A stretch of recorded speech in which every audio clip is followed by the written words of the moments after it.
Hello tout le monde, bienvenue dans le deuxième épisode de Un pas après l'autre. J'espère que vous avez passé une bonne semaine. En tout cas moi ça va, ça a été, c'est un peu mouvementé on peut dire, mais ça a été. Avant de commencer ce nouvel épisode, j'aimerais aussi vous dire que le podcast est enfin disponible sur Deezer et Apple Music. Voilà, maintenant c'est disponible dans toutes les plateformes. Donc n'hésitez pas à liker, commenter, s'abonner. Ça donne beaucoup de soutien et j'ai déjà eu quelques retours. Franchement, ça me fait super plaisir vos commentaires. Et voilà quoi, ça y est, on est lancé. Bon, commençons ce deuxième épisode et on va rentrer dans le vif du sujet. Parce que le sujet c'est quoi ? C'est se lancer. Se lancer, parce que il faut bien commencer par quelque part. Donc on commence par ça. Et je sais pas si tu t'en souviens, mais je t'ai posé une question la dernière fois. C'était, n'as-tu pas l'impression de passer ta vie à attendre ? Voilà. Attendre la fin des études, attendre ton premier job, attendre la retraite. Et en fait, tu attends toujours quelque chose avant de vraiment le vivre. Tu te dis, quand ça sera réglé, là, je commencerai vraiment. Mais en fait, la vie n'attend pas. Elle est imprévisible, elle est pleine de surprises. Et pourtant, tu continues à repousser tout le temps. Mais du coup, il faut faire quoi ? Il faut agir. Et agir, oh là là, c'est pas confortable. C'est sortir de ta zone de confort, ça demande un effort réel. Alors tu te rassures. Tu te dis, je le ferai demain. Ça, c'est vraiment la phrase que tout le monde se dit. Donc, on va prendre un exemple qui est simple. Bon, il est assez visé vers moi. La salle de sport. Ah, je suis fatiguée. Après le travail, j'irai demain.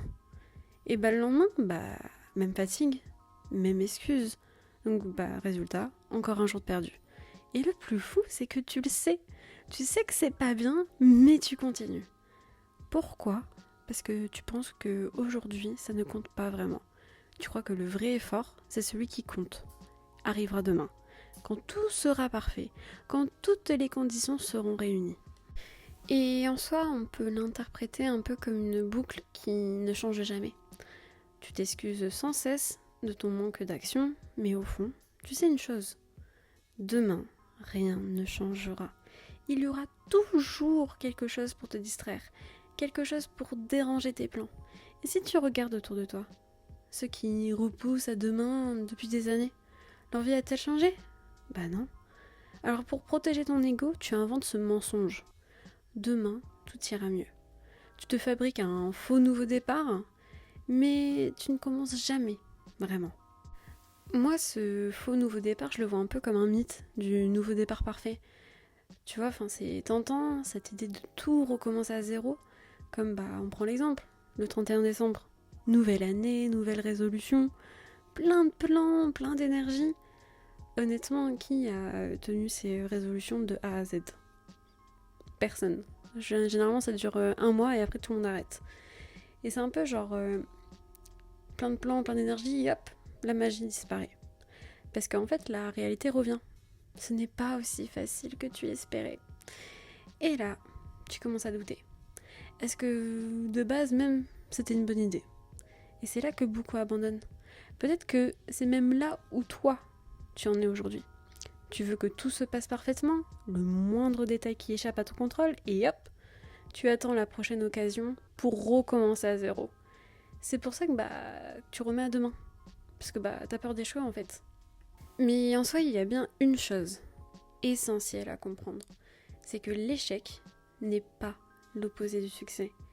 L'échec, c'est le chemin vers le succès. Imagine devant toi des dizaines d'échecs et tout autant de réussites. La plupart des gens finissent par réussir. Seuls abandonnent ceux qui n'acceptent pas de tomber. Et tomber, c'est quoi ? C'est ces journées ratées, ces déceptions qui t'apprennent les leçons nécessaires pour plus tard. Donc, plus vite tu l'acceptes, plus vite quelque chose se déclenchera. Plus vite tu échoues, plus vite tu gagneras. C'est tout aussi simple. Donc, il y a littéralement deux chemins qui s'offrent à toi. Le premier, c'est de commencer maintenant, Accepter que les prochaines années ne seront pas parfaites, qu'il y aura des erreurs. Continuer malgré tout, et un jour, tu regarderas en arrière avec de vraies expériences et quelques victoires. Sinon, deuxième chemin, c'est de continuer d'attendre, repousser, inventer des excuses. Et dans un an, tu seras probablement toujours exactement au même point. Et en soi, tout ce que je te dis là, tu vas l'oublier. Après ce podcast, après cet épisode-là, hop, tu vas l'oublier et tu vas te retourner te distraire. Mais honnêtement, qu'est-ce que tu attends pour commencer ? T'attends quoi ? Et d'un côté, en fait, je trouve ça fou parce que on admire des artistes, des personnalités, on se dit waouh, mais ils sont incroyables, truc de ouf. Mais est-ce que tu sais vraiment ce qu'ils ont traversé ? Combien d'années avant leur première réussite ? Combien d'échecs, de refus, de critiques ? Et en soi, la seule différence entre eux et toi, c'est que eux, ils n'ont pas attendu le moment idéal. Ils n'ont pas laissé la peur ou l'avis des autres décider. Ils ont commencé. Pas prêt, pas parfait, mais présent. Et honnêtement, moi je prends vraiment l'exemple de tous ces rappeurs, ces chanteurs, etc. On sait combien de temps ça leur a pris pour devenir les personnes qui sont maintenant. Et pourquoi toi, du coup, t'as peur ? C'est accessible. Et vraiment, ça devient c'est accessible à tout le monde de réussir. Alors, demande-toi, qu'est-ce qui te retient vraiment ? C'est pas le temps, c'est pas l'argent, c'est pas le talent. Parce que quand quelque chose te tient à cœur, tu trouveras toujours un moyen. Alors, où est le vrai blocage ? Et en soi, peut-être que ce vrai blocage, ce vrai obstacle, c'est pas le monde extérieur, mais c'est toi en fait. Combien de fois as-tu su quoi faire et tu as fait l'inverse ? Combien de fois as-tu étouffé ton propre élan ? C'est pas la paresse, mais c'est bien cette petite voix à l'intérieur qui te murmure ah non, pas maintenant. Ah non, arrête, t'es pas prêt. Mais en fait, t'es qui toi pour essayer ? Ah non mais arrête, c'est gênant si tu fais ça, mon Dieu. Tu verrais ce que les gens vont dire après, mon Dieu. Et en fait, le plus ironique dans tout ça, c'est pas l'échec en fait qui te bloque. C'est bien toi. Donc, je pense que tu t'en doutes bien que dans le prochain épisode, on va parler de quelque chose qui me tient à cœur. L'autosabotage, parce que je suis la reine de l'autosabotage, je me sabote depuis 25 ans.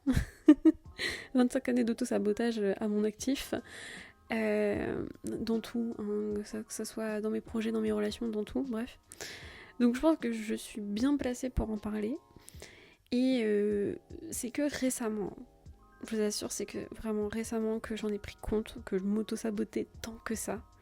Parce que je vais pas rentrer trop dans le détail parce que ça sera dans le prochain épisode, mais je pensais toujours qu'en fait cette petite voix-là, intérieure, en fait c'était moi. En fait c'est pas moi. C'est pas moi qui parle. Parce que la Morgane, la Mimo là, elle veut pas ça pour elle. Elle veut réussir, elle veut se lancer, elle veut se donner à fond dans tous ses projets, dans tout. Mais non, t'as toujours une petite voix en mode non mais imagine que... Ah non mais mon Dieu, non mais imagine que s'il y a ça et du coup ça... Oh là là, tais-toi. Juste tais-toi en fait. Donc voilà. Si vous faites face à l'autosabotage, ou si vous avez des conseils en tout cas pour battre cet autosabotage en fait, que clairement ça te grignote le jour, et ça peut te ruiner mais tellement de choses, et j'ai un très très bon exemple en tête, on en parlera. N'hésitez pas à en parler en commentaire, aimer un peu ce sujet-là. Mais voilà. Donc c'était tout pour ce deuxième épisode. C'est des épisodes assez courts, comme vous avez pu voir, c'est généralement 10 minutes. Donc je sais pas si vous aimeriez avoir un épisode un peu plus long. En tout cas celui-là c'était vraiment juste pour commencer, sur le fait de se lancer. C'est genre ça y est, on se lance et on avance, etc. Donc je pense que c'est quand même des questions cruciales à se poser et à se demander. Genre qu'est-ce qu'on attend en fait ? Et c'est aussi pour souligner que tu dois pas attendre que tout soit parfait en fait pour commencer, parce que tout ne sera jamais parfait. Enfin, c'est la vie, enfin, on le voit, enfin, on le vit déjà, et on sait que rien n'est parfait. Mais c'est dans ces imperfections-là que tu vas trouver les éléments pour avancer, tu vois. Des éléments pour te faire grandir, des éléments pour réussir. Et c'est ça qui est le plus important, donc. Mais moi, j'étais la première à dire non, mais par exemple, je sais pas, pour les podcasts, non mais attendez, mais j'ai pas le micro pour, j'ai pas le setup pour, genre j'aime pas, non, donc je peux pas lancer ça. J'ai mis presque 1 an pour lancer un épisode de podcast qui me faut quoi? Un ordi et un micro? Enfin, sérieux. Donc voilà, moi-même je suis la preuve dans tout ça. Mais à un moment donné, j'ai quand même perdu, enfin si on voit, si on calcule, j'ai perdu mais presque 1 an à me lancer. Enfin c'est énorme, mais peut-être si j'aurais agi avant, ben il y aurait eu des portes, des opportunités qui se sont ouvertes à moi. Mais en fait, le seul blocage c'est moi. En fait, à un moment donné, il faut arrêter de se donner aussi des excuses en mode non, j'ai pas le matériel pour, non, j'ai pas l'argent, j'en ai pas le temps.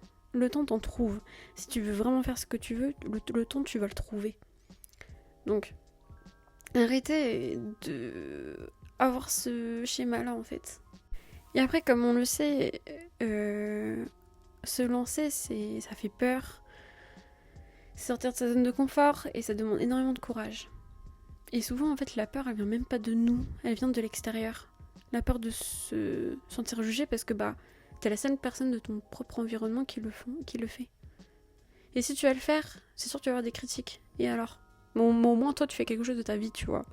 T'es pas là dans ton train-train quotidien où tu te remets pas en question, tu te raisonnes pas en mode est-ce que c'est vraiment ça que je veux pour le restant de ma vie? Non, du coup je change. Enfin, et il faut arrêter de se donner aussi des. Enfin, je suis désolée, mais là c'est un coup de gueule. De se donner des trucs en mode non, mais j'ai pas l'argent pour. Franchement, t'as pas besoin d'argent pour faire certaines choses, tu vois. Genre là, j'ai pas eu besoin d'un setup à what 1000 $ pour commencer.